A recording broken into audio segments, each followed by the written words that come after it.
How to use the Find module in ioChem-BD. Search, explore, and connect.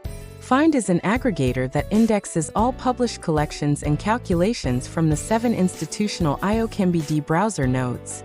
Whether you're looking for a specific molecule, a calculation method, or an author's dataset, Find brings it all together. What you can search.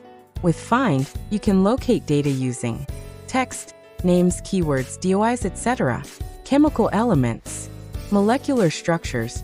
Searches return entries from across the ioChem-BD ecosystem, making your results comprehensive and centralized. What you see in search results.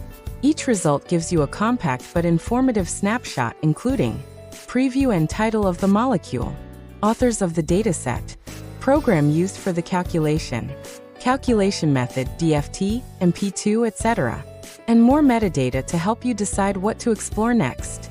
Navigate through results. Once you get your search results, you have multiple ways to explore the data. Click on the molecule name to be redirected to its dedicated data page. There, you can view detailed information or download the full dataset. From the data page, you can access atomic coordinates, input and output files, calculated properties, and any related data entries within the same collection. This lets you go from a quick search preview to deep data inspection in just a few clicks. The Find module simplifies how you search, compare, and access computational data across institutions. Ready to explore? Try it now at ioChem-BD.org. Subscribe in our channel to receive more content like this and improve your data management and reusability.